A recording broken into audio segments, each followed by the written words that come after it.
Hello everyone, welcome back to Magnet Brains. My name is CS Payal and इस video में हम पढ़ने जा रहे हैं मैनेजमेंट एज एन आर्ट के बारे में। पहले मैं आपको क्लियर कर देती हूँ कि एग्जैक्टली हम पढ़ने क्या वाले हैं। हमने अभी तक मैनेजमेंट के इंपॉर्टेंस के बारे में पढ़ा है, हमने उसके फंक्शंस के बारे में पढ़ा है, हमने और भी बहुत सारे फीचर्स पढ़े हैं। लेकिन यहाँ से हम पढ़ने जा रहे हैं कि अगर हम मैनेजमेंट को कंपेयर करते हैं साइंस के साथ, आर्ट के साथ, प्रोफेशन के साथ, तो मैनेजमेंट कितना फिट बैठ पाता है उनके कंपैरिजन में। मतलब अगर बात की जाए कि क्या मैनेजमेंट आर्ट है, तो क्या एक्चुअली वो आर्ट है कि नहीं है, वो डिसाइड करेंगे।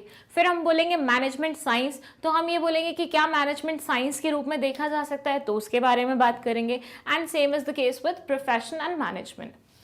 यहाँ पे सबसे पहले हम आर्ट के साथ मैनेजमेंट का रिलेशनशिप देखने वाले हैं, लेकिन पहले कुछ भी डिसाइड करने से हमें ये जानना बनता है कि भैया पहले हम ये तो समझ लें कि आर्ट क्या होती है। ये बोल रहे हैं कि आपको मैनेजमेंट को कंपेयर करना है आर्ट के साथ, तो भैया पहले आपको पता होना चाहिए ना आर्ट क्या है, तभी तो आप मैनेजमेंट को उसके साथ कंपैरिजन कर पाओगे, तभी तो आप मैनेजमेंट को उसके साथ रख पाओगे, राइट। तो ये वीडियो कंप्लीटली ये समझने के लिए है कि आर्ट होता क्या है, और उसके बाद हम कंपेयर करेंगे मैनेजमेंट और आर्ट के बीच में क्या वो है। ये बोलते हैं कि जो आर्ट है ना वो कुछ बेसिक फीचर्स पे डिपेंडेंट होता है। मतलब आर्ट कुछ बेसिक फीचर्स के ऊपर बेस्ड होता है। अगर वो बेसिक फीचर्स मिल जाएं तो आर्ट आर्ट कहलाई जाती है, अदरवाइज नहीं कहलाई जाती है। तो फर्स्ट उसका बेसिक फीचर है एग्जिस्टेंस ऑफ थ्योरेटिकल नॉलेज।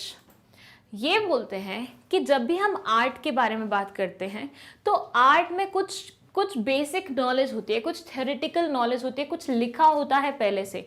जैसे मैं बोलूं कि फर्स्ट से हम कंपनीज एक्ट पढ़ते हैं, तो कंपनीज एक्ट कुछ लिखा हुआ है ना, थ्योरेटिकल नॉलेज है, उस पर बेस हम कुछ काम कर रहे हैं। तो यहाँ ये बोलते हैं आर्ट भी थ्योरेटिकल नॉलेज है। मतलब आर्ट में एक थ्योरेटिकल नॉलेज आती है, एक ऐसी चीज आती है जो थ्योरी में ऑलरेडी लिखी हुई है। Art presupposes the existence of certain theoretical knowledge. Experts in their respective areas have derived certain basic principles which are applicable to a particular form of art. See, बहुत बार ऐसा बोला जाता है, जैसे देखिए आप बोलिए एक केमिकल के साथ मैं दूसरे केमिकल को मिलाऊंगी तो उससे कुछ इफेक्ट निकलेगा, उस केमिकल में कुछ चेंजेस होंगे। अगर मैं यही चीज हर बार करके देखती हूँ और हर बार मुझे ऐसा लगता है कि सेम रिजल्ट आ रहे हैं, तो उन रिजल्ट्स को मैं कहीं लिख लूंगी। जब मैं उन रिजल्ट्स को कहीं लिख लूंगी तो वो क्या बन गई, मेरी थ्योरेटिकल नॉलेज ही तो बन गई। तो ये बोलते हैं आर्ट में हमेशा ऐसा होता है कि एक्सपर्ट्स ना हमेशा सिचुएशन देखते हैं, सिचुएशन के बेसिस पे वो डिसाइड करते हैं कुछ फीचर्स को और उन्हें वो थ्योरेटिकल नॉलेज में लिख लेते हैं। फिर ये बोलते हैं for example literature on dancing, public speaking, acting और म्यूजिक इज वाइडली रिकॉग्नाइज्ड। जब हम म्यूजिक क्लासेस जाया करते थे बचपन में, तो अगर आपको याद हो तो टीचर सबसे पहले हमें ना नोटबुक पे लिखवाता था। बहुत हमेशा मेरा तो पर्सनली एक क्वेश्चन रहता था टीचर से कि भैया म्यूजिक सिखाना है आपको हमें गाना सिखाना है, आप हमें क्या लिखवा रहे हो। तो हमेशा बोला करते थे बेटा यही गाने पे ही बेस्ड आपका म्यूजिक होगा, तो पहले इन सुर, इन ताल, इन सब की समझ ले लो, उसके बाद आप गाना अच्छे से सीख पाओगे। तो एक आर्ट हमेशा कुछ बेसिक नॉलेज पे डिपेंडेंट होती है, कुछ थ्योरेटिकल नॉलेज पे डिपेंडेंट होती है। वो थ्योरेटिकल नॉलेज एक्सपर्ट्स ने ओवर द इयर्स डिराइव की है।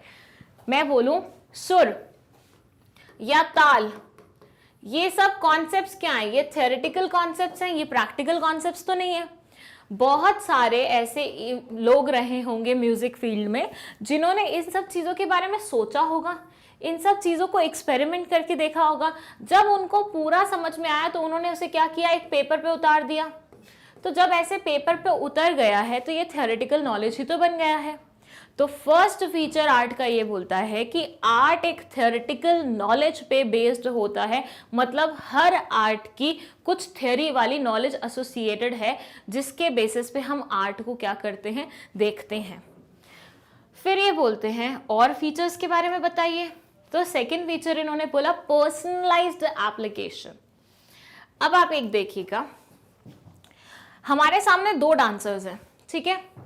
दो डांसर्स को हम सेम स्टेप करने को देते हैं। आप देखिएगा दोनों का इफेक्ट डिफरेंट आ रहा होगा। आपके सामने दो डिबेट करने वाले लोग हैं, दो स्पीकर्स हैं, आपने दोनों को कंटेंट सेम दिया है, आपने बोला भैया ये कंटेंट तुम्हारा लिखा हुआ है बुक पे, आपको यही लोगों के सामने प्रेजेंट करना है। क्या दोनों का ही प्रेजेंट करने का सेम ढंग होगा? एक हो सकता है बहुत पोलाइट वे में, बहुत आराम से, ठहराव के साथ, काम के साथ अपनी पूरी बातें कहे, और दूसरा ऑन द अदर साइड ऐसा हो सकता है जो बहुत अग्रेसिव बन के अपना आंसर करे या अपना जो भी कंटेंट है वो बोले। तो ऐसे सिनेरियो में ये बोलते हैं कि आर्ट पर्सनलाइज्ड एप्लीकेशन पे बेस्ड होता है, मतलब हर एक इंसान का आर्ट को परफॉर्म करने का तरीका अलग हो सकता है। जैसे जो डांसर्स थे उनको स्टेप सेम दिए जा रहे थे, लेकिन उनका करने का तरीका दोनों का डिफरेंट हो रहा था, इफेक्ट दोनों का डिफरेंट आ रहा था, एक्सप्रेशन दोनों के डिफरेंट आ रहे थे। Same is the case with debate वाली चीज, दोनों स्पीकर्स अपनी बात को अलग अलग वेज में बोल रहे थे। तो ये बोलता है आर्ट बिल्कुल यही चीज होती है कि भैया हर एक इंसान उसे अपने तरीके से करने की कोशिश करता है। यहां ये बोलते हैं the use of this basic knowledge varies from individual to individual. हर एक इंसान के ऊपर ये पर्टिकुलर नॉलेज क्या होती है, वैरी करती है जब वो अप्लाई करे। Art therefore is very personalised concept. Art मतलब बहुत ही ज्यादा पर्सनलाइज्ड कॉन्सेप्ट है। आपने कभी देखा होगा दो पेंटर्स कभी भी सेम पेंटिंग नहीं बना पाते, हमेशा दोनों में कुछ ना कुछ फर्क आ जाता है। दो डांसर्स कभी भी सेम डांस नहीं कर सकते, जैसे कि मैंने अभी आपको बताया अभी। तो आर्ट एक पर्सनलाइज कॉन्सेप्ट है जो हर पर्सन टू पर्सन क्या करती है, वैरी करती है, डिफरेंट होती है। थर्ड फीचर्स ये बोलते हैं based on practice and creativity. ये बोलते हैं आर्ट एक ऐसी चीज है जो एकदम से नहीं आ जाती या एकदम से परफॉर्म नहीं होती। Art is based on practice. छोटी सी लेवल की बात करें, फर्स्ट से मैं बोलती हूँ कि एक डांसर था, क्या वो डांसर एक दिन में बन गया कि कल उसने सोचा मैं डांसर बन जाऊं और आज वो डांसर बन गया? नहीं ना, उसको टाइम लगा, उसको बार बार वो चीजें करनी पड़ी। ओवर द इयर्स उसने वो सारी चीजें सीखी, करी, एक्सपेरिमेंट किए, उसके बाद कहीं जाके वो अच्छा डांसर बना। पेंटर का भी ऐसे होता है, कोई भी बचपन से ही पेंटर नहीं बन जाता, उसने आहिस्ता आहिस्ता वो स्किल्स सीखी होंगी, तब वो जाके इतना फेमस पेंटर बना होगा। तो ये बोलते हैं आर्ट एक ऐसी चीज है जिसमें जितना प्रैक्टिस करो उतना ही इंसान निखर के आता है। And at the same time होती है आपकी क्रिएटिविटी की पहचान। अब देखिए, जैसे पहले डांस हुआ करता था, पहले डांस बहुत नॉर्मल हुआ करता था, लेकिन अगर आज की डेट में देखें तो कितने अलग अलग वेराइटी के डांस आ गए हैं, बेली डांस या फिर रोबो डांस या फिर से सालसा, ये वो। तो ये क्या है, इसमें वेराइटी ऐड होती जा रही है। तो हर एक चीज में हम क्रिएटिविटी इंट्रोड्यूस कर रहे हैं, हर एक चीज में हम कुछ इनोवेटिव ला रहे हैं और उसको एक लेवल अप मतलब बेहतर बना रहे हैं। तो आर्ट का मतलब है एक ऐसी चीज जो प्रैक्टिस पे बेस्ड होती है और क्रिएटिविटी इन्वॉल्व करती है। दे से ऑल आर्ट इज प्रैक्टिकल, सारी की सारी आर्ट प्रैक्टिकल होती है, कभी भी मतलब वो नहीं रहेगी।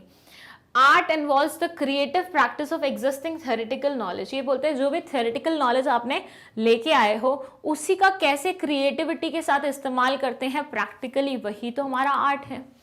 Then they say we know that all music is based on 7 basic notes, however that makes the composition of a musician unique and different।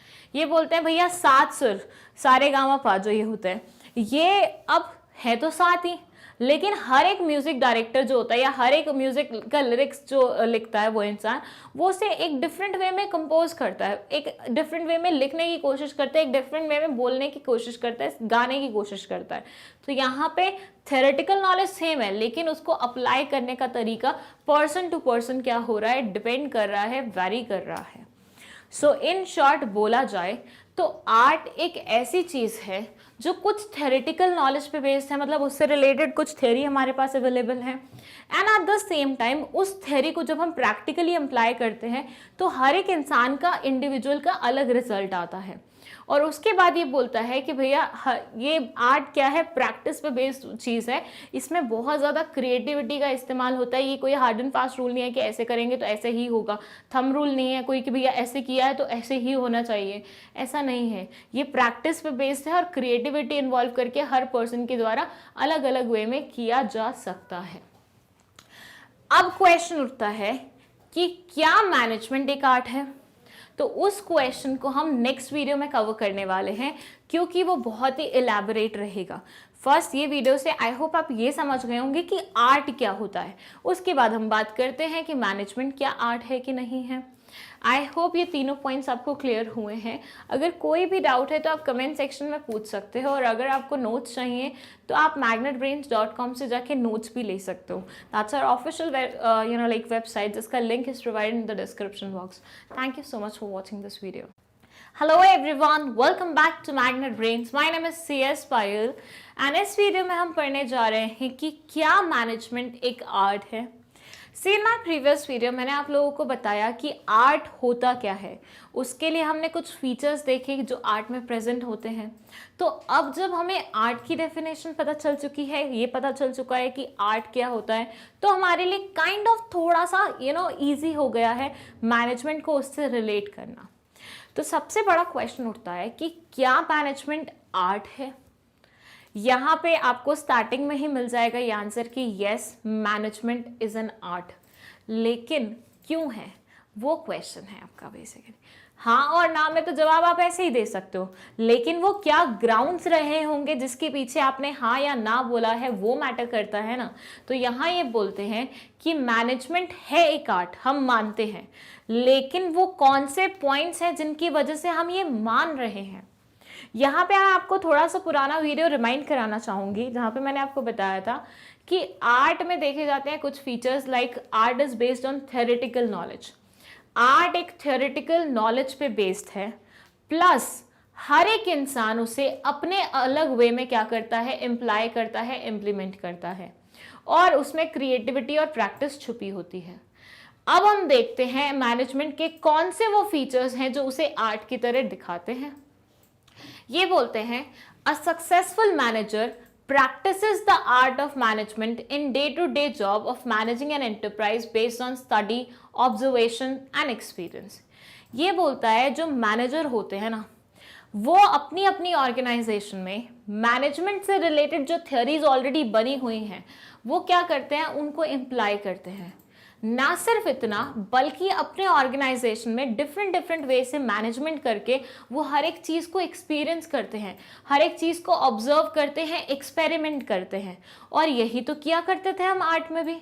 बहुत सारी चीज़ों को एक्सपेरिमेंट करके हम उनसे कुछ थियोरेटिकल नॉलेज निकालते थे और उसे हम इम्प्लाई करते थे। तो यहाँ पे भी ये बोलते हैं सेम चीज़ कर रहा है कौन, मैनेजर। फिर ये बोलते हैं there is a lot of literature available in various areas of management like marketing, finance and human resources. जब हमने वहाँ पे पढ़ा था कि art is based on theoretical knowledge, मतलब हर एक आर्ट की कुछ थ्योरी छुपी हुई है, कुछ थ्योरी हमारे पास अवेलेबल है। तो ये बोलते हैं यहाँ पे भी सेम चीज़ है। मैनेजमेंट की कितनी सारी थ्योरीज हैं एग्जिस्टेंस में, आपको अभी नहीं पता होगा क्योंकि वो थ्योरीज नेक्स्ट चैप्टर में कवर होने वाली हैं।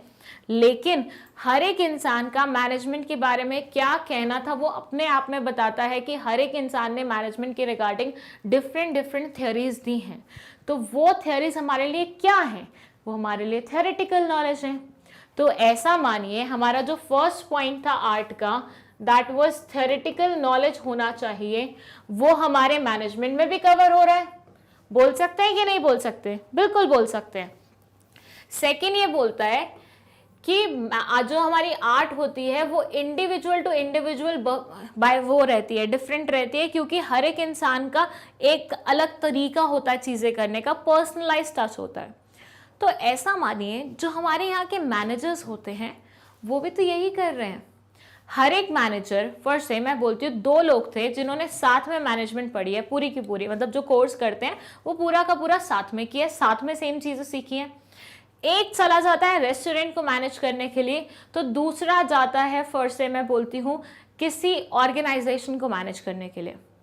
अब आप मुझे यहाँ पे बताइए, नॉलेज दोनों के पास सेम थी, जो थ्योरेटिकल नॉलेज ही पढ़ के गए हैं, लेकिन क्या काम करने का तरीका दोनों का सेम होगा? क्या रेस्टोरेंट में वो वैसे ही रूल्स लगाएगा जैसे यहाँ पे दूसरा ऑर्गेनाइजेशन में लगा रहा होगा? नहीं, दोनों के अलग अलग तरीके होंगे। According to the environment, according to the organisation, आप अपना तरीका क्या कर देते हैं, मोल्ड कर देते हैं, चेंज कर देते हैं। आपने जो भी कुछ पढ़ा हुआ है उसे प्रैक्टिकली कैसे इम्प्लाई करना है, ये आपके ऊपर डिपेंडेंट है। तो हर एक मैनेजर का काम करने का तरीका अलग हो सकता है, चाहे उनके ऊपर रूल्स या फिर हम बोल सकते हैं थ्योरी सेम अप्लाई क्यों ना होती हो। तो यहाँ पे हम जो सेकेंड हमारा क्राइटेरिया था, कहीं ना कहीं उसे भी बोल रहे हैं कि सही बैठता है। बोला मैंने कि थ्योरेटिकल नॉलेज है, मैनेजमेंट की बहुत सारी थ्योरेटिकल नॉलेज है जो कि आर्ट में भी मिलती है। दूसरा मैंने बोला कि हर एक मैनेजर का काम करने का तरीका थोड़ा अलग होगा क्योंकि पर्सनलाइज्ड टच छुपा हुआ है। फॉर से मैं किसी स्टूडेंट से बात कर रही हूँ, क्या मैं सारे स्टूडेंट से सेम वे में बात करूंगी? नहीं ना, it will be dependent upon कि स्टूडेंट किस तरह का है। अगर वो स्टूडेंट सिर्फ डांट से समझता है तो मैं उसे डांट के समझा रही होंगी, अगर कोई स्टूडेंट है जो डर के समझता है तो मैं उसे डरा के समझा रही होंगी, और कोई स्टूडेंट है जो बहुत प्यार से समझता है तो मैं उसे प्यार से समझा रही होंगी। तो मेरा यहाँ पे स्टूडेंट से डील करने का तरीका क्या कर रहा है, वैरी कर रहा है। तीनों से चाहिए मुझे सेम चीज के अच्छे मार्क्स आए, अच्छा रिजल्ट है, लेकिन मेरा बात करने का तरीका कैसे हो रहा है उनके ऊपर डिपेंड कर रहा है। तो यहाँ पे मैं क्या कर रही हूँ, पर्सनलाइज्ड लाइक चीज़ों को इस्तेमाल कर रही हूँ, कि पर्सनलाइज्ड एप्लीकेशन कर रही हूँ, कि अपने अकॉर्डिंग मैं चीज़ों को मोल्ड कर रही हूँ। तो मैनेजमेंट भी काइंड ऑफ यही है, मैनेजर्स भी काइंड ऑफ यही करते हैं। तो हमारा दूसरा जो आर्ट का क्राइटेरिया था, फीचर था, वो भी सेटिस्फाई हो रहा है। तीसरा ये बोलता है आर्ट में क्रिएटिविटी होती है। तो आप मुझे एक बात बताइए, जो ये मैनेजर्स होते हैं वो अच्छे मैनेजर्स कब कहलाए जाते हैं? जब वो अपने आप को अपडेटेड रखें और अपनी हर एक चीज़ में क्रिएटिवनेस को इन्वॉल्व करें, तभी कोई भी मैनेजर अच्छा बनेगा ना। अगर आप वही रेपिटेटिव चीज़ें करते रहे जो आज तक के मैनेजर्स करते थे, तो आप में और उनमें फ़र्क ही क्या रह जाएगा, और वो क्या नई चीज़ होगी जो आप लेके आ रहे होगे मार्केट में? कुछ भी नहीं। तो मैनेजर्स का काइंड ऑफ बोला जा सकता है कि काम जो होता है वो थोड़ा क्रिएटिव नेचर का होता है, वो बहुत सारी चीज़ों को ध्यान में रखते हुए काम करते हैं। बिल्कुल करते हैं। तो यहाँ पे जो ये थर्ड क्राइटेरिया था हमारा क्रिएटिविटी का, वो भी सेटिस्फाई हो रहा है। तो इन शॉर्ट बोल सकते हैं जो 3 फीचर्स हमने आर्ट में पढ़े थे, वही 3 फीचर हमें मैनेजमेंट में भी मिल रहे हैं। तो क्या बुरा होगा अगर हम बोलेंगे कि management is equal to art? बोल सकते हैं कि नहीं बोल सकते हैं? आई होप अब तक तो आप समझ गए होंगे, जब फीचर्स सेम हैं तो हम क्यों नहीं बोल सकते कि वो मैनेजमेंट आर्ट नहीं है। तो मैनेजमेंट आर्ट है, तीनों फीचर्स हमने यहाँ पे आपको बता दिए हैं, लेकिन उसके बाद हम आपको कंटेंट भी बढ़ा देते हैं। There are various theories of management as propounded by many management thinkers which prescribe certain universal principles। ये बोलते हैं कि भैया जैसे आर्ट में बहुत सारी theoretical knowledge मिलती थी, यहाँ पे बहुत सारी theories छुपी हुई है मैनेजमेंट की, जो बहुत बड़े बड़े thinkers ने दी हैं मैनेजमेंट के बारे में। तो ये हमारी सारी theoretical knowledge है। फिर ये बोलते हैं manager applies these scientific methods and body of knowledge to a given situation and issue or a problem in his unique way. तो ये बोलता है कि भैया मैनेजर इन्हीं सारी थियरीज का इस्तेमाल करता है। जैसे मैंने आपको बताया था, एक रेस्टोरेंट में या दूसरा ऑर्गेनाइजेशन में, दोनों का ही तरीका क्या हो रहा है, डिफरेंट हो रहा है, चाहे उन्होंने थियरी सेम पढ़ी हुई है। तो यहाँ पे आपका यूनिकनेस मैटर करता है।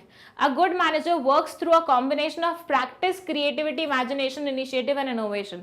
मैं आपको ये भी बता चुकी हूँ कि मैनेजर्स जो होते हैं वो क्रिएटिविटी का इस्तेमाल करते हैं, इनोवेशन का इस्तेमाल करते हैं, तभी वो अपने आप को डिस्टिंक्ट बना पाते हैं दूसरों के कंपैरिजन से, और तभी उनकी बनाई गई चीज़ें थोड़ी सी क्या होती हैं, इफेक्टिव होती हैं। जैसे मैं बोलूँ, एक टीचर है, वो एक पर्टिकुलर क्राइटेरिया अपनाता है, फिर से वो बच्चों को इमोशनली डांट के ब्लैकमेल करने की कोशिश करता है। एक बार बच्चे उससे इमोशनली ब्लैकमेल हो जाते हैं, दूसरी बार करता है, तीसरी बार करता है, 3 बार हो गए। अगर वो हर बार सेम चीज़ करेगा, क्या ये तरीका इस्तेमाल होगा फिर स्टूडेंट्स के ऊपर? फिर स्टूडेंट्स को लगेगा तो हमेशा रोता रहता है, इसकी बातों को सीरियसली लेने की ज़रूरत नहीं है। तो यहाँ पे ये बोलते हैं कि आप बार बार अगर सेम चीज़ करते रहोगे ना, सामने वाले आपको सीरियसली नहीं लेंगे।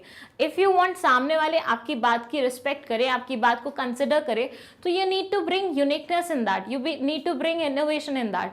तो थोड़ी सी क्रिएटिविटी मैनेजर को कहीं ना कहीं लानी पड़ती है अपने काम में। A manager achieves perfection after long practice। ये बोलते हैं भैया ऐसा नहीं है कोई भी एक दिन में अच्छा मैनेजर बन जाता है। मैनेजर बनने के लिए बहुत लंबी प्रैक्टिस चाहिए होती है, जो कि हमारे आर्ट का भी एक क्राइटेरिया था कि उसमें क्रिएटिविटी के साथ प्रैक्टिस की भी रिक्वायरमेंट होती है। तो मैनेजर को भी बहुत सारी प्रैक्टिस करनी पड़ती है, तभी वो क्या बनता है, एक अच्छा मैनेजर बनता है। A manager applies this acquired knowledge in a personalized and skillful manner in the light of realities of a given situation। ये बोलता है कोई भी एक given situation है, मैनेजर अपनी ये सारी स्किल्स को क्रिएटिविटी के साथ पर्सनलाइज्ड वे में क्या कर देगा, इम्प्लीमेंट कर देगा। फिर ये बोलते हैं he is involve in the activities of organisation, studies critical situation and formulates his own theories for use in a given situation. तो ये बोलता है कि भैया अलग अलग सिचुएशन में इसका काम करने का तरीका अलग हो सकता है, and that's what creativity is all about, dynamism is all about. तो हम इन शॉर्ट बोल सकते हैं कि management is equal to art, क्योंकि आर्ट में जो चीज़ें पाई जाती हैं वो सारी की सारी मैनेजमेंट में भी पाई जाती हैं। तो management is an art, yes the answer is that. I hope आपको ये वीडियो समझ में आया होगा। अब हम पढ़ने वाले हैं मैनेजमेंट साइंस है कि नहीं है, तो ये हम शुरू करेंगे नेक्स्ट वीडियो से, so stay tuned for that.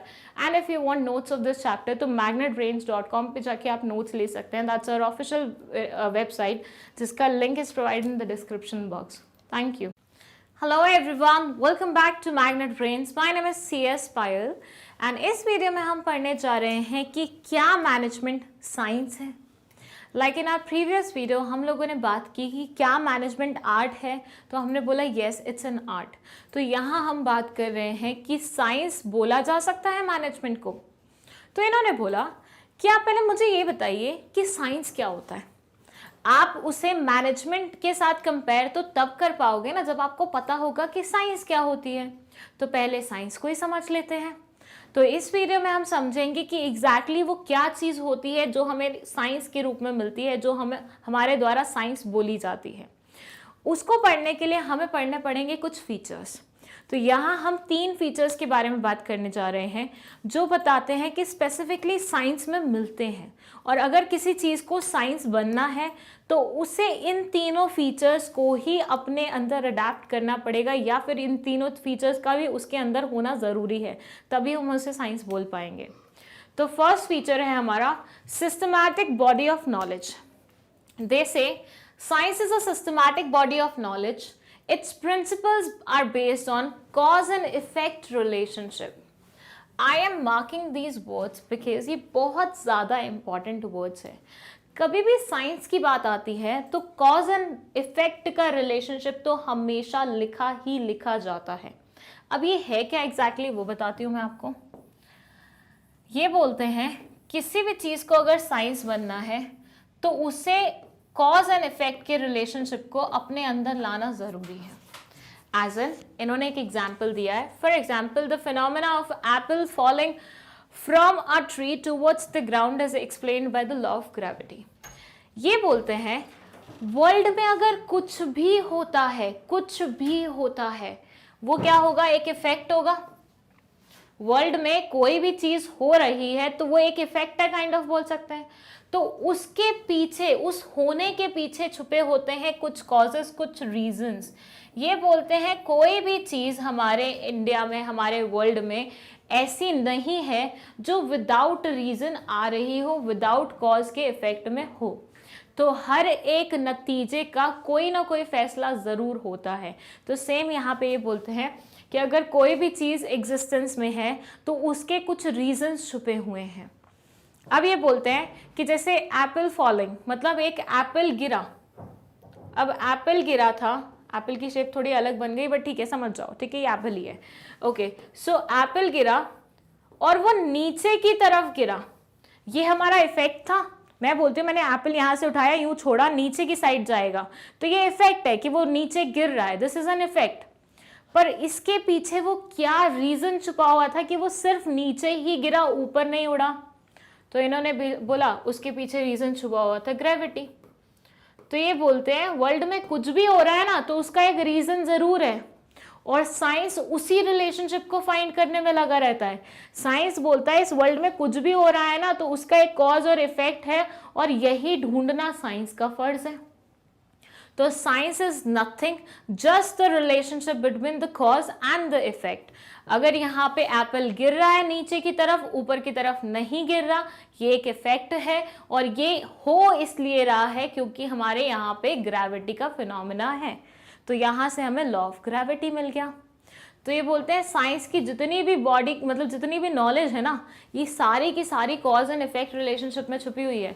Science बहुत बड़ी नॉलेज है, अपने आप में बहुत ह्यूज नॉलेज है, और इसमें जितने प्रिंसिपल्स हैं ना वो सारे कॉज एंड इफेक्ट रिलेशनशिप की वजह से ही एग्जिस्टेंस में आए हैं। तो ये काइंड ऑफ हम बोल सकते हैं कि क्या है, कॉज एंड इफेक्ट रिलेशनशिप की वजह से एग्जिस्टेंस में आती हैं चीजें।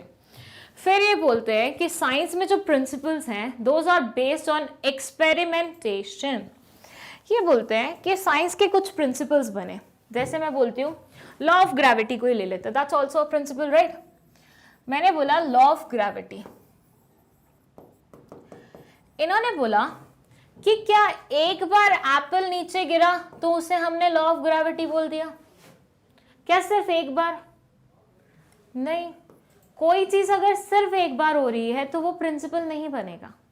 ये बोलते हैं प्रिंसिपल बनने के लिए उस चीज को बार बार होना पड़ेगा। मतलब यहाँ पे एक ए इंसान था, उसने एप्पल गिराया, वो नीचे की डायरेक्शन में गिरा। फिर एक बी इंसान था, उसने एप्पल गिराया तो वो भी नीचे की डायरेक्शन में गिरा। फिर एक सी इंसान था, उसने भी एप्पल गिराया तो ये भी क्या हुआ, नीचे की डायरेक्शन में गिरा।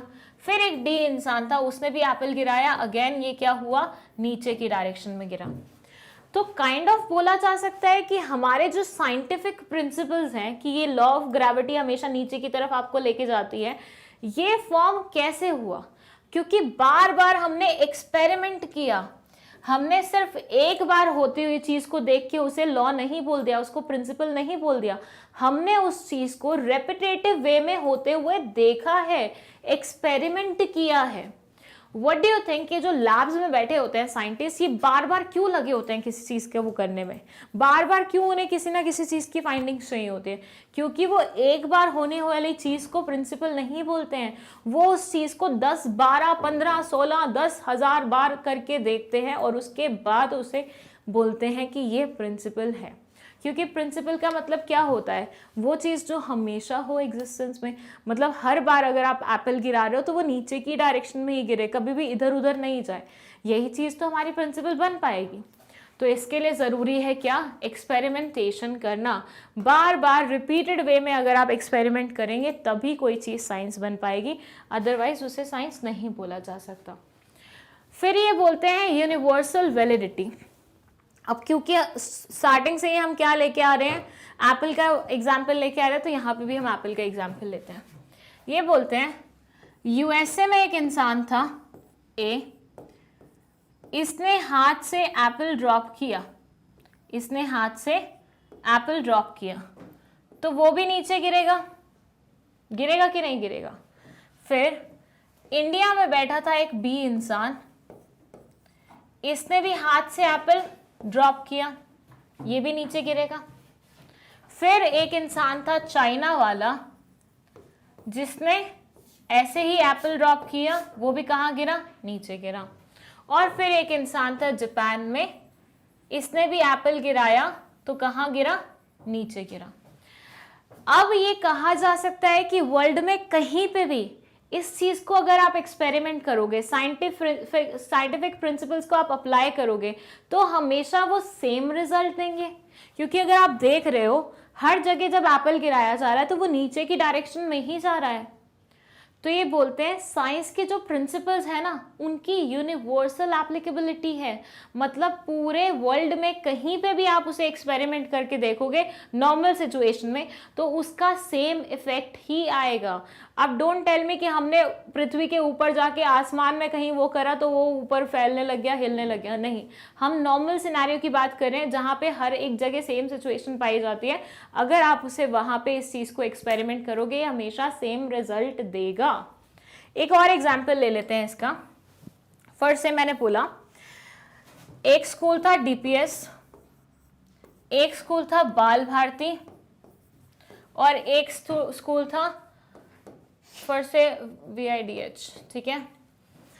अब क्या हुआ, यहाँ के दो स्टूडेंट्स थे जिन्होंने एक टेस्ट ट्यूब में एक पर्टिकुलर केमिकल लिया A और उसमें दूसरा केमिकल B इंसर्ट किया तो यहाँ पे आग लग गई, ठीक है।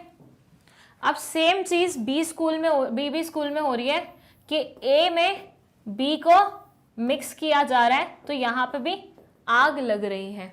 और सेम चीज है यहाँ पे इस स्कूल में जहाँ पे A में B को मिक्स किया जा रहा है तो यहाँ पे भी आग लग रही है। व्हाट डू यू थिंक, क्या रीजन रहा होगा? रीजन था साइंस और साइंस के प्रिंसिपल्स। साइंस के प्रिंसिपल्स में लिखा हुआ है जब भी ए में बी ऐड किया जाता है उससे फायर का इफेक्ट आता है। तो ये कॉज एंड इफेक्ट जो रिलेशनशिप है ये हर एक सिनेरियो में सेम रहेगी। ये बोलते हैं जहां पे भी आप ऐसा काम करोगे सेम ही रिजल्ट देगा। अगर कॉजेस सेम है तो उसका इफेक्ट भी सेम आएगा। तो अकॉर्डिंग टू देम साइंस एक ऐसी चीज है जो कहीं पे भी अप्लाई कर ली जाए सेम रिजल्ट ही देती है। तो 3 फीचर्स पढ़े हमने साइंस के यहाँ पे। एक था हमारा सिस्टमैटिक बॉडी ऑफ नॉलेज जो कि कॉज एंड इफेक्ट रिलेशनशिप पे बेस्ड होती है। दूसरा था हमारा कि ये एक्सपेरिमेंटेशन पे बेस्ड होती है, बार बार चीज़ें हम करके देखते हैं उसके बाद कोई डिसीजन लेते हैं। और लास्ट है हमारा यूनिवर्सल वैलिडिटी, मतलब हर एक जगह जहाँ पे भी आप अप्लाई करोगे यूनिवर्सली उसका सेम रिजल्ट ही आएगा। तो ऐसे सिनेरियो में ऐसी कोई चीज़ अगर ये तीनों ही टेस्ट पास करती है तो वो क्या कहलाई जाएगी? वो साइंस कहलाई जाएगी। नाउ द क्वेश्चन इज, क्या मैनेजमेंट साइंस है? तो इसे डील करेंगे हम नेक्स्ट वीडियो में, so stay tune for that. और अगर आपको नोट्स चाहिए तो magnetbrains.com पे जाके ले लीजिएगा। और अगर आपको कोई भी डाउट हो तो आप कमेंट सेक्शन में हमसे पूछ सकते हैं। Thank you so much. Hello everyone, welcome back to magnet brains. My name is CS Payal and इस वीडियो में हम पढ़ने जा रहे हैं कि क्या मैनेजमेंट साइंस है। तो मैं आपको रिमाइंड करा दूं, हमने पढ़े थे लास्ट वीडियो में हमारे साइंस के 3 फीचर्स जो किसी भी चीज़ को साइंस बना देते हैं। अब हम इस पर्टिकुलर वीडियो में ये बात करने वाले हैं कि क्या वो फीचर्स मैनेजमेंट में मिलते हैं। अगर हाँ तो हम बोल देंगे कि मैनेजमेंट साइंस है, और अगर नहीं तो हम नहीं बोल सकते कि मैनेजमेंट क्या है, साइंस है। तो ये देखिए, ये है मैनेजमेंट एज अ साइंस। ये बोलते हैं हम कंप्लीटली नहीं बोल सकते कि मैनेजमेंट साइंस है। We can not say management is exact science. क्यों? क्योंकि मैनेजमेंट के कुछ फीचर्स और साइंस के कुछ फीचर्स मैच नहीं करते। बट दैट डजंट मीन कि कोई भी फीचर मैच नहीं करता।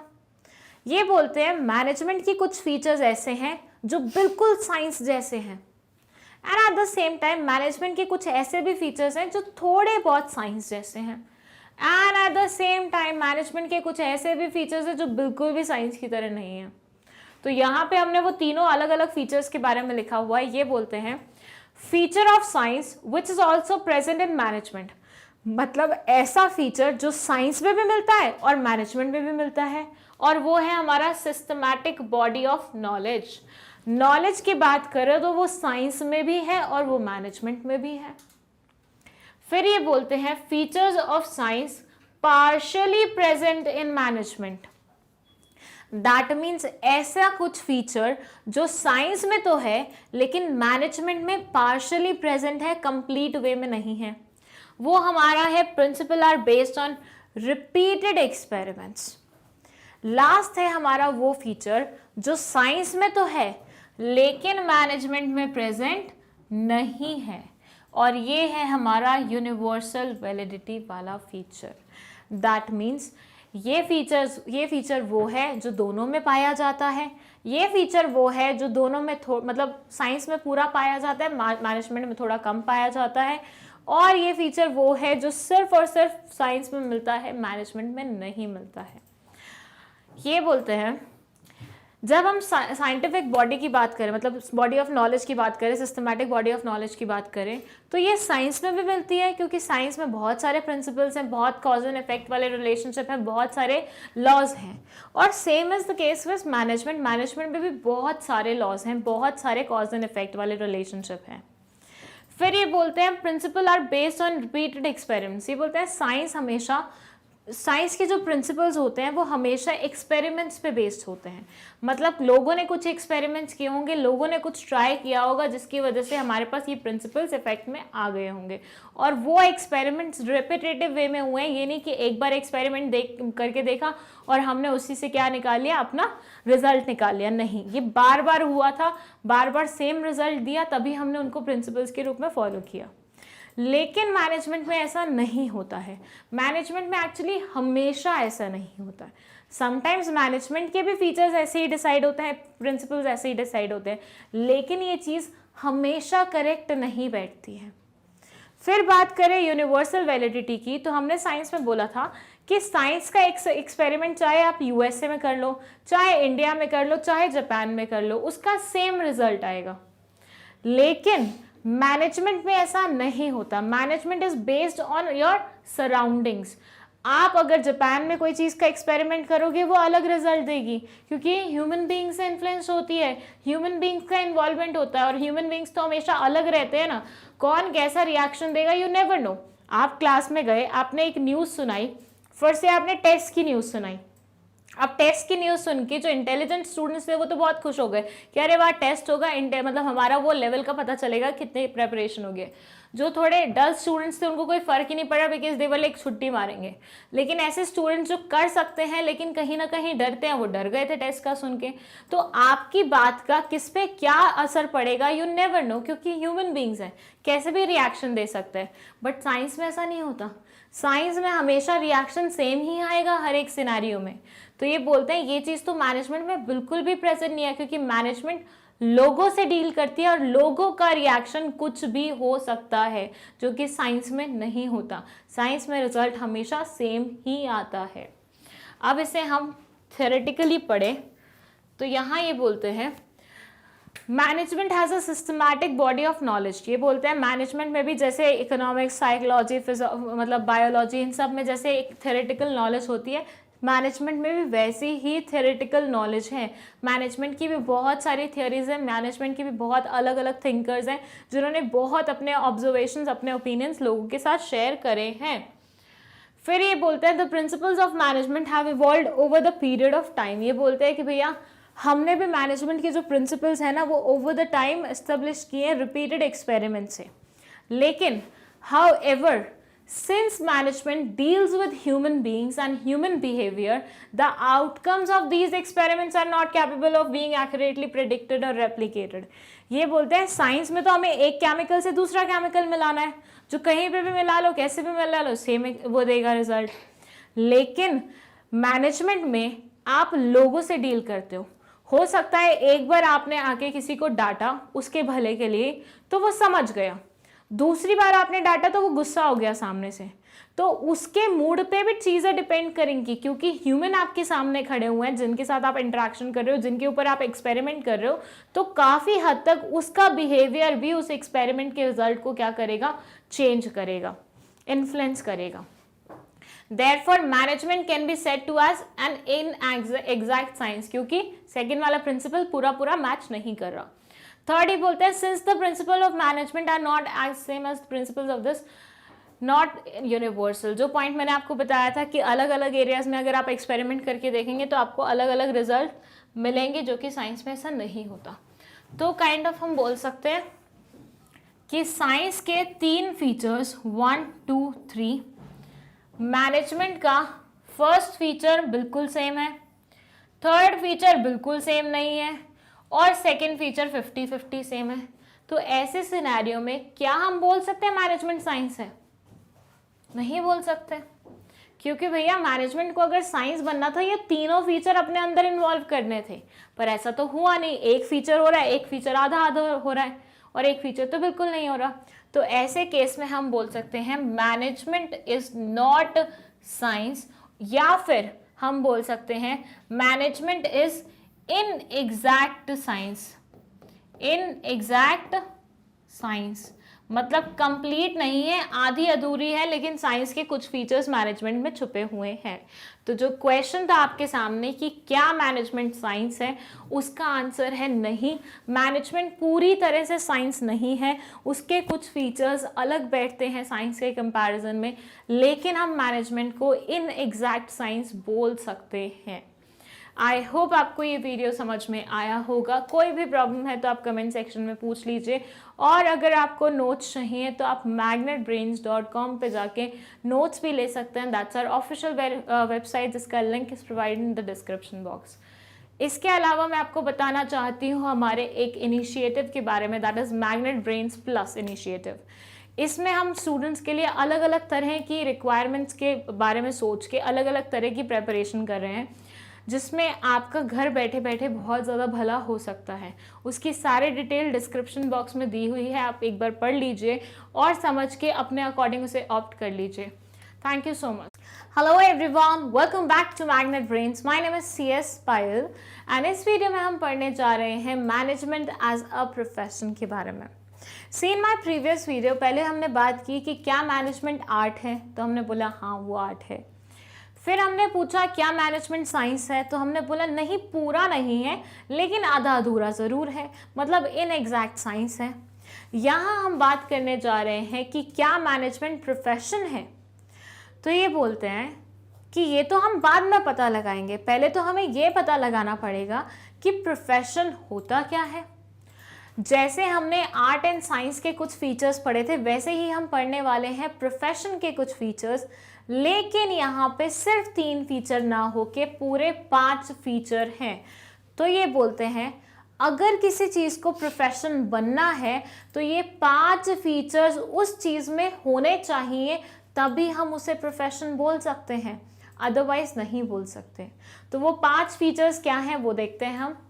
फर्स्ट ये बोलते हैं well defined body of knowledge. ये तो हमने सब में पढ़ा है, चाहे आर्ट हो, चाहे साइंस हो, चाहे प्रोफेशन हो, तीनों में ही बोलते हैं तीनों ही चीज़ें कहीं ना कहीं एक थियोरेटिकल नॉलेज पे बेस्ड है। जैसे ये बोलते हैं कि डॉक्टर्स की कुछ थ्योरेटिकल नॉलेज है जिसकी वजह से वो डॉक्टर बन पाते हैं। टीचिंग प्रोफेशन, टीचर्स की कुछ नॉलेज होती है, बीएड वगैरह में पढ़ाते हैं, उसकी वजह से वो टीचर्स बन पाते हैं। फिर ये बात करते हैं फॉर से लॉयर्स की, तो उनकी कुछ थ्योरेटिकल मतलब उनकी कुछ लीगल नॉलेज होती है, वो पढ़ के वो लॉयर बनते हैं। तो ये बोलते हैं जब भी प्रोफेशन की बात होगी हमेशा याद रखना कोई भी प्रोफेशन एक सिस्टमैटिक बॉडी ऑफ नॉलेज पे ही बेस्ड होगा। वो नॉलेज जब तक आप अटेन नहीं करोगे आप अच्छे प्रोफेशनल नहीं बन सकते हो। Second it says restricted entry. ये बोलते हैं आप मुझे बताओ एक क्वेश्चन का आंसर। मेरा एक दिन मन किया कि मैं डॉक्टर बन जाऊं, ठीक है। अगले दिन मैंने क्लिनिक खोल लिया और डॉक्टर वाली ड्रेस पहन ली, स्टेथोस्कोप लगा लिया और बैठ गई अपनी चेयर पे कि भैया आ जाओ पेशेंट। क्या मैं ऐसा कर सकती हूँ? या एक दिन अचानक मैंने सोचा कि मुझे बनना है फॉर से लॉयर, ठीक है। वैसे मैंने लॉ किया हुआ है बट मान लीजिए अभी मैंने लॉ नहीं किया हुआ, ठीक है। तो मुझे बनना है लॉयर और मैंने एक दिन क्या किया, काला कोट पहना, चेयर पकड़ी, हाँ यहाँ पे एक वो रख दिया कानून का वो जो रहता है, और उसको मैंने बोला कि भैया अब मैं लॉयर बन गई हूँ, क्लाइंट्स ले आओ। क्या मैं ऐसा कर सकती हूँ अपनी मन मर्जी से?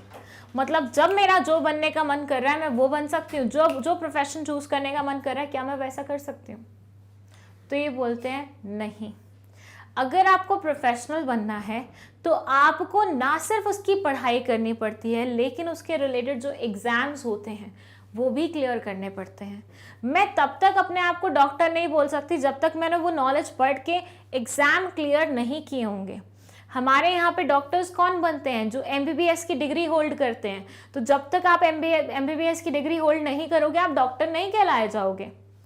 या फिर लॉयर कौन बनते हैं? जो बार काउंसिल के द्वारा जो पेपर होते हैं, बार काउंसिल की मेंबरशिप लेते हैं, जो लॉयर के पेपर्स होते हैं, एलएलबी करते हैं, ये सब करते हैं, वो लॉयर बनते हैं।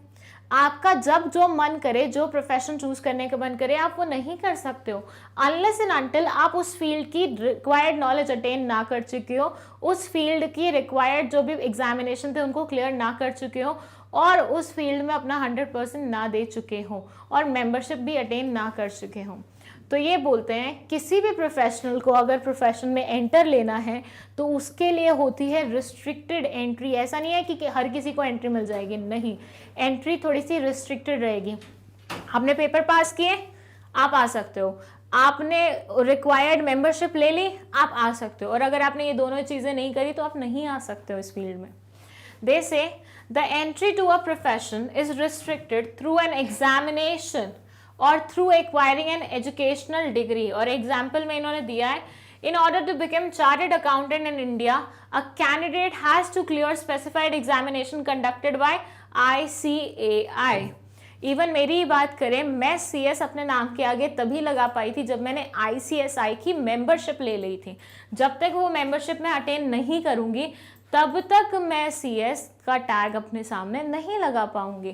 तो सेम ये यहाँ पे बोलते हैं कि हर प्रोफेशन की थोड़ी सी रिस्ट्रिक्टेड एंट्री रहती है, अनलेस एंड अनटिल आप उस एग्ज़ाम को क्लियर नहीं करते जो उस फील्ड से बिलोंग करता है, जो उस प्रोफेशन से बिलोंग करता है, आप अपने आप को प्रोफेशनल नहीं बोल सकते हैं। फिर ये बोलता है प्रोफेशनल एसोसिएशन। ये बोलता है कि इंडिया में स्पेशली हर एक प्रोफेशन की ना एक एसोसिएशन बनी हुई है। जैसे अभी CA वालों की ICAI, CS वालों की ICSI, लॉयर्स की बार काउंसिल, और हमारे डॉक्टर्स की जो ये एम्स वगैरह की वो बनी रहती है वो। तो ये बोलता है कि professional, all professionals are affiliated to a professional association which regulates entry, grant certificate of practice, formulates and enforces a code of conduct. इसको मैं मार्क कर रही हूँ। और एग्जाम्पल में इन्होंने वही एग्जाम्पल दे दिया हमारे लॉयर्स का, कि लॉयर्स को बार काउंसिल से मेंबरशिप लेनी पड़ती है। इसमें मैंने आपको और भी एग्जाम्पल्स दिए हैं, CA, ICAI, CS, ICSI और लॉयर्स का बार काउंसिल। तो आपको कौन सा प्रोफेशन अपने नाम के आगे लगाना है या आपको कौन से प्रोफेशन में अपनी डिग्री लेनी है, वो कहीं ना कहीं आपका इस एसोसिएशन से एफिलिएशन करवाएगा। तो अगर आप CS बनना चाहते हैं तो ICSI वालों को अप्रोच कीजिए, CA बनना चाहते हैं ICAI वालों को अप्रोच कीजिए। लेकिन अप्रोच भी आप तभी कर पाएंगे जब आप एग्जामिनेशन क्लियर करेंगे, जो कि सेकंड पॉइंट में लिखा हुआ है। कोई भी ऐसा रैंडम इंसान उठ के जाके नहीं बोल सकता कि मुझे बार काउंसिल की मेंबरशिप दे दो। नहीं बेटा, पहले आपको LLB LLM क्लियर करना पड़ेगा, तब आपको बार काउंसिल की क्या मिलेगी, मेंबरशिप मिलेगी।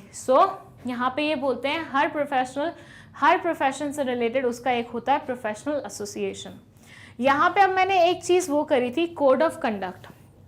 ये बोलता है हर एक प्रोफेशन का ना एक कोड ऑफ कंडक्ट होता है। जैसे हम डॉक्टर्स को बोलते हैं कि इन्होंने ओथ ली हुई है कि भैया कभी भी ये किसी भी मरीज को डिस्क्रिमिनेशन से नहीं देखेंगे, जो भी इसके सामने होगा उसका इलाज करेंगे। तो ये होता है कोड ऑफ कंडक्ट, ये आपकी प्रोफेशनल बॉडी आपको देती है। जो ये एसोसिएशन की बात हो रही है थर्ड पॉइंट में, ये आपको वो पूरा कोड ऑफ कंडक्ट बना के देगी कि भैया जब आप इस प्रोफेशन में आ जाएंगे आपको ये चीज़ें करनी पड़ेंगी, तभी आप अच्छे मेंबर कहलाए जाएंगे। और अगर आपने कोड ऑफ कंडक्ट का वायलेशन किया तो हो सकता है आपसे आपकी ये मेंबरशिप छीन ली जाए। तो हर एक एसोसिएशन अपने मेंबर्स के लिए कोड ऑफ कंडक्ट बनाती है और वही कोड ऑफ कंडक्ट रेगुलेट करता है ऐसे प्रोफेशनल्स को। सो ये था हमारा थर्ड पॉइंट, प्रोफेशनल एसोसिएशन। इसके बाद है एथिकल कोड ऑफ कंडक्ट, जिसके बारे में भी अभी मैंने आपको बताया थोड़ा बहुत। ये बोलते हैं all professions are bound by a code of conduct which guides the behavior of its members. All doctors, for example, take the oath of ethical practice at the time they enter the profession. अब मैं doctor का example already दे चुकी हूँ, तो यहाँ पे हम लेते हैं फिर से CS का एग्जाम्पल। जब कोई भी इंसान CS बनता है, ICSI की मेंबरशिप लेता है, तो ICSI ने एक कोड ऑफ कंडक्ट बनाया हुआ है जिसमें उन्होंने लिखा हुआ है कि एक CS क्या क्या कर सकता है और क्या क्या नहीं उसे करना चाहिए। मतलब जैसे उसमें चीज़ें लिखी हुई हैं, अपने क्लाइंट्स की इन्फॉर्मेशन किसी और के साथ शेयर मत कीजिए, सीक्रेसी मेंटेन करके रखिए, अपने क्लाइंट्स को हमेशा सही ओपिनियन दीजिए, उनकी बुराई मत करवाइए या उनका ही नुकसान मत कराइए अपने पैसे निकालने के चक्कर में, और प्रमोशनल एक्टिविटीज़ ज़्यादा मत कीजिए। जो क्लाइंट आ रहे हैं ऑर्गेनिक वे से आने चाहिए आपके पास। तो ये सारी कुछ चीज़ें हैं जो आपको ध्यान रखनी पड़ती हैं जब आप उस पर्टिकुलर उस पर्टिकुलर एसोसिएशन के साथ हाथ मिलाते हैं, उस एसोसिएशन का मेंबर बनते हैं। तो ये हर एक मेंबरशिप जो देता है इंस्टीट्यूट एसोसिएशन, वो इंश्योर करता है कि कुछ ऐसी एथिकल कोड ऑफ कंडक्ट, वो ऐसी कुछ गाइडलाइंस निकाल के किसको दे, अपने बॉडी मतलब जो जितने भी मेंबर्स हैं उनको दे। फिर है सर्विस मोटिव। ये बोलते हैं the basic motive of a profession is to serve their clients interest by rendering dedicated and committed service. The task of a lawyer is to ensure that his client gets justice. ये बोलते हैं कहीं ना कहीं हर एक profession थोड़ा सा ना प्रॉफिट मोटिव पे ना जाके सर्विस मोटिव पे जाता है। जैसे हम बिजनेस के बारे में बात करते हैं, हम हमेशा बोलते हैं ना बिजनेस का मेन मोटिव होता है प्रॉफिट अर्न करने का। यहाँ पे ऐसा नहीं है। हर प्रोफेशन कहीं ना कहीं सर्विस मोटिव के लिए बना होता है। जैसे मैं बोलती हूँ टीचिंग प्रोफेशन, यहाँ पे हम ये नहीं सोचते हम कितना गेन कर रहे हैं, हम सोचते हैं कितने लोगों का हम भला कर रहे हैं पढ़ा के। या फिर हम बोले लॉयर, लॉयर कभी भी अपने फीस के बारे में पहले नहीं सोचेगा, वो अपने क्लाइंट के जस्टिस के बारे में पहले सोचेगा। तो हर एक प्रोफेशन कहीं ना कहीं सर्विस मोटिव के लिए ही एग्जिस्टेंस में आता है, that's not there for profit motive. तो ये थे 5 फीचर जो किसी भी चीज को प्रोफेशन बनाते हैं। क्या क्या फीचर्स थे हमारे? First is well defined body of knowledge, second is restricted entry मिलती है, एग्जामिनेशन क्लियर करना पड़ता है, उसके बाद आप एंट्री ले सकते हो। एसोसिएशन होते हैं जिसकी आप मेंबरशिप लेते हो, हर एक प्रोफेशन का एक एसोसिएशन होगा। एथिकल कोड ऑफ कंडक्ट आपका एसोसिएशन आपके लिए ड्राफ्ट करेगा सो दैट आप गलत प्रैक्टिसेस ना करें। फिर ये बोलता है सर्विस मोटिव, मतलब हर एक इंसान जो भी प्रोफेशनल बनता है उसका कहीं ना कहीं मेन गोल होता है सर्विस देने का। तो ये थे 5 हमारे फीचर्स जो किसी भी चीज़ को क्या बनाते हैं, प्रोफेशन बनाते हैं। अब हम जानेंगे कि क्या मैनेजमेंट प्रोफेशन है कि नहीं है। सो stay tuned for that because वो हम कवर करने वाले हैं हमारी नेक्स्ट वीडियो में। एंड अगर आपको नोट्स चाहिए तो magnetbrains.com पे जाके ले लीजिएगा, और अगर आपको कोई भी डाउट होगा तो कमेंट सेक्शन में आप बता सकते हैं। Thank you. Hello everyone, welcome back to magnet brains. My name is CS Payal and इस वीडियो में हम पढ़ने जा रहे हैं कि क्या मैनेजमेंट प्रोफेशन है। पहले हमें यह समझना पड़ेगा कि प्रोफेशन क्या होता है, जो हम समझ चुके हैं हमारी पुरानी वीडियो में, क्योंकि उसमें हमने 5 फीचर्स के बारे में डिस्कशन किया जो प्रोफेशन में पाए जाते हैं। तो अब हम देखते हैं कि क्या मैनेजमेंट के फीचर्स प्रोफेशन के फीचर्स से मैच करते हैं कि हम उसे बोल पाएँ कि वो प्रोफेशन है। सबसे पहले तो आपको आंसर ही दे देते हैं फर्स्ट लाइन में, जिसमें लिखा हुआ है management does not meet the exact criteria of a profession. मतलब मैनेजमेंट को आप प्रोफेशन नहीं बोल सकते हैं। लेकिन क्यों नहीं बोल सकते वो भी तो समझना ज़रूरी है, क्योंकि अगर क्वेश्चन आ गया कि क्या मैनेजमेंट प्रोफेशन है तो आप सिर्फ इतना नहीं लिख के आ सकते कि नहीं प्रोफेशन नहीं है।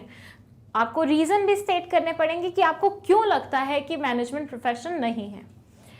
यहाँ पे कुछ फीचर्स मेंशन्ड हैं। दे से all over the world there is marked growth in management as a discipline and it is based on systematic body of knowledge।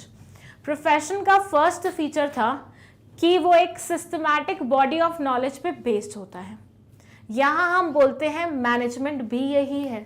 मतलब फर्स्ट फीचर तो हमारा क्वालिफाई हो रहा है जो कि सिस्टमैटिक बॉडी ऑफ नॉलेज से रिलेटेड है। सेकेंड फीचर्स के बारे में बात करें, there is no restriction on anyone being designated or appointed as manager in any business enterprise। Second feature हमने प्रोफेशन का पढ़ा था कि अगर आपको एक प्रोफेशन बॉडी में घुसना है, एक प्रोफेशनल बॉडी में घुसना है, एक प्रोफेशनल बनना है, तो आपको कुछ एग्जामिनेशन क्लियर करने पड़ते हैं, आपको कुछ एसोसिएशंस की मेंबरशिप लेनी पड़ती है। लेकिन कभी आपने सुना है मैनेजर ने कोई एग्जामिनेशन निकाला हो, या मैनेजर ने कोई ऐसी मेंबरशिप ली हो किसी एसोसिएशन की? नो डाउट यहाँ पे आपका क्वेश्चन उठ सकता है कि मैम बहुत सारे इंस्टीट्यूट्स हैं, IIM ये सब मैनेजर से तो ये तैयार करते हैं। लेकिन बेटा मुझे एक बात बताओ, अगर कोई इंसान एक्सपीरियंस से अच्छी मैनेजमेंट करता है तो क्या उसे ज़बरदस्ती ऐसा कोई भी एग्ज़ाम निकालने की वो है क्या? ऐसे इंस्टीट्यूट सिर्फ इसलिए बने हुए हैं ताकि आप वो स्किल सीख पाएं जो मैनेजर्स के अंदर होती हैं, बट कोई क्राइटेरिया तो नहीं सेट कर दिया कि हर एक इंसान को IIM से ही पास होना पड़ेगा। तो यहाँ पे हो सकता है कि आपका क्वेश्चन थोड़ा सा गलत हो। हर एक इंसान को ऐसे किसी भी IIM या फिर ऐसे इंस्टीट्यूट से जो मैनेजमेंट में डील करते हैं, मैनेजमेंट स्किल्स सिखाते हैं, उनसे मेंबरशिप लेने की ज़रूरत नहीं होती है। आप अच्छा मैनेजर अपने एक्सपीरियंस से भी बन सकते हो। लेकिन प्रोफेशन में ऐसा नहीं होता।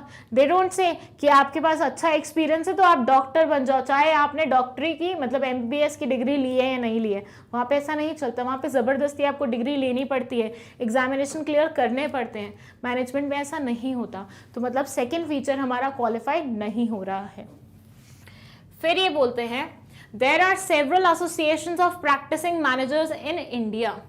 ये बोलते हैं कि भैया देखो, जैसे हमने प्रोफेशन में पढ़ा था कि प्रोफेशन की बहुत सारे एसोसिएशंस होते हैं, जैसे हमने लॉयर्स के लिए बार काउंसिल, CS के लिए ICSI, CA के लिए ICAI, सबका नाम लिखा था। तो ये बोलते हैं ऐसे मैनेजर्स के लिए भी है। देयर इज दिस एमा, ऑल इंडिया मैनेजमेंट एसोसिएशन, जो कि सिर्फ किसके लिए, मैनेजमेंट के लिए, और ये कोड ऑफ कंडक्ट भी बनाता है। लेकिन इसके आगे लिखी हुई है एक line, there is however no compulsion, that means managers के ऊपर ऐसी कोई कंपल्शन नहीं है कि वो इस एसोसिएशन से अपने आप को क्या करे, एफिलिएट करे। आप मुझे बताओ, कोई इंसान सीए बन सकता है बिना आईसीएआई की मेंबरशिप के? नहीं बन सकता। लेकिन यहाँ पे ये जो मैनेजमेंट ग्रुप बना हुआ है, एसोसिएशन बनी हुई है, दैट्स अ गुड थिंग कि बनी हुई है, लेकिन इसकी मेंबरशिप लेना कंपल्सरी नहीं है। आज का रेस्टोरेंट का मैनेजर कि क्या उसने एमा की वो ली है मेंबरशिप, वो बोलेगा ये क्या होता है। तो मेंबरशिप लेना मैनेजमेंट में कंपल्सरी नहीं होता है मैनेजर्स के लिए। So no examination, no association में membership. The basic purpose of management is to help the organisation achieve its stated goal. ये बोलते हैं, जैसे हमने प्रोफेशन में पढ़ा था कि वहां पे प्रॉफिट मोटिव नहीं होता, सर्विस मोटिव होता है। लेकिन मैनेजमेंट का मेन मकसद होता है किसी भी ऑर्गेनाइजेशन को उनके गोल तक पहुंचाना।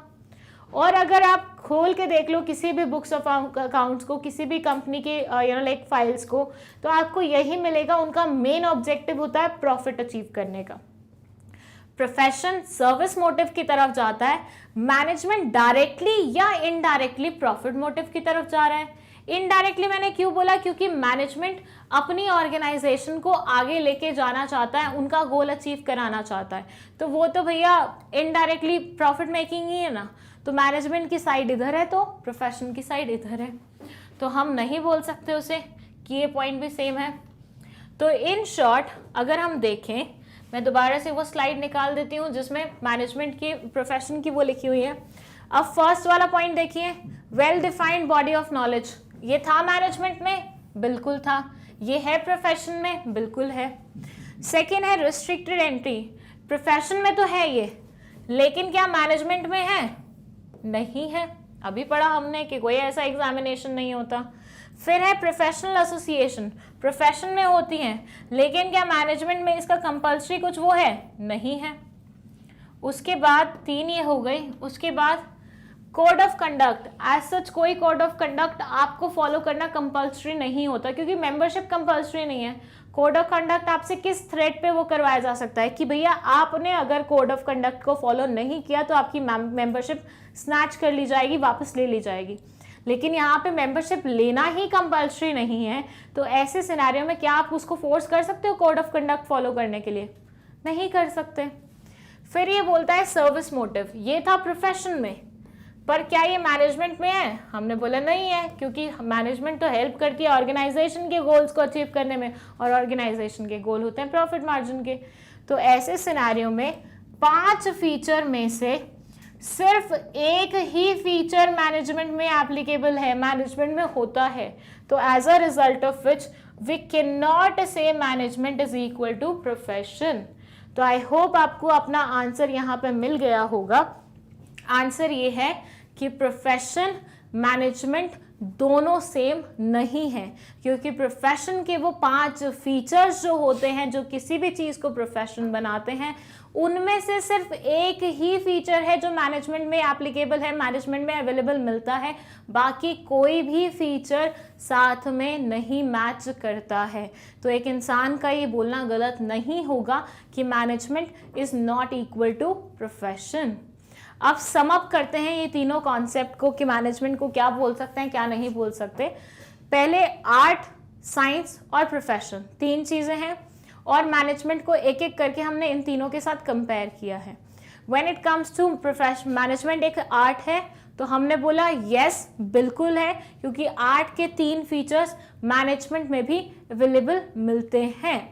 सेकेंड हमने बोला क्या मैनेजमेंट साइंस है, तो हमने बोला नहीं, साइंस नहीं है, इन एग्जैक्ट साइंस है, क्योंकि एक फीचर पूरा पूरा मैच कर रहा है, एक फीचर बिल्कुल भी मैच नहीं कर रहा है, और एक फीचर अधूरा मैच कर रहा है। और उसके बाद हमने बोला क्या प्रोफेशन है मैनेजमेंट, तो हमने बोला बिल्कुल भी नहीं है, क्योंकि आउट ऑफ 5 फीचर जो प्रोफेशन में मिलते हैं, मैनेजमेंट में सिर्फ उनका एक ही फीचर मिलता है।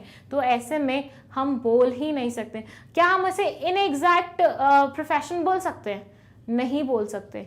इनएग्जैक्ट साइंस हम इसलिए बोल पा रहे थे क्योंकि डेढ़ फीचर कंबाइन हो रहे थे, मिल रहे थे, लेकिन यहाँ पे तो आउट ऑफ 5 मेजॉरिटी भी नहीं है भैया, 50-50 भी नहीं है, मेजॉरिटी तो छोड़ दो, बस एक ही फीचर सेम हो रहा है। तो ऐसे में हम नहीं बोल सकते कि प्रोफेशन और मैनेजमेंट दोनों सेम होते हैं। आई होप ये तीनों कॉन्सेप्ट आपको क्लियर हो गए होंगे अच्छे से। अगर कोई भी डाउट है कमेंट सेक्शन में लिख दीजिए, और अगर आपको नोट्स चाहिए तो magnetbrains.com पे जाके आप नोट्स भी ले सकते हैं, which is our official website, जिसका link is provided in the description box.